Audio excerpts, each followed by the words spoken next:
Aid and private investment are complementary.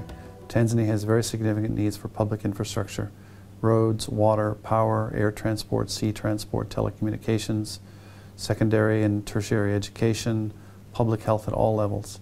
It doesn't have the domestic resources to meet those, and so it can get private investment, which is costly in some cases to meet those needs, or it can get aid. There's still very substantial needs for private investment in things that aid won't finance, such as the private business, many forms of agriculture, much of the telecom sector, much of the financial sector, such as insurance and banking. So aid and private investment are not substitutes, they're highly complementary. In a country like Tanzania, where the rate of domestic savings is too low to meet the demand for both public and private forms of investment.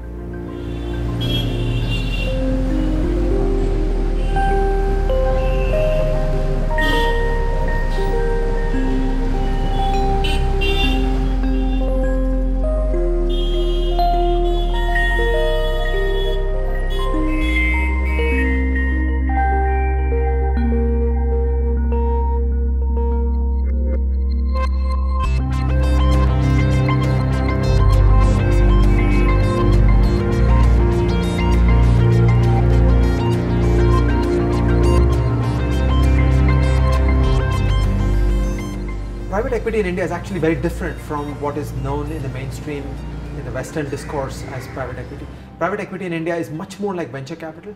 It's about putting large amounts of capital and professional management inputs into relatively smallish projects, bringing them up to scale, and then putting them out into the public markets. So the flavor of what private equity does in India is actually building up projects at very high speed and taking them to the public markets. So it's the supply chain of firms that lead up to the public market. So in that sense, it's just an incredibly satisfying experience from a development point of view.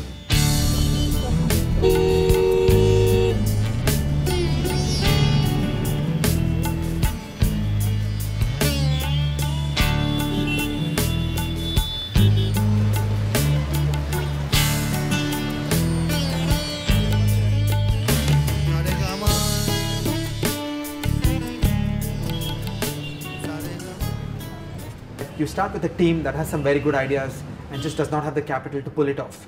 And for whatever reasons, the domestic financial system is malfunctioning, and the standard banks and the other sources of capital just don't take the risk and don't put their money into some of these extremely nice projects.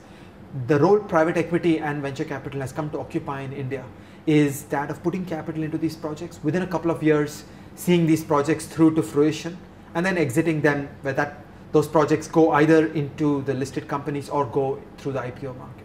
So there could not be anything more development in India than private equity investment.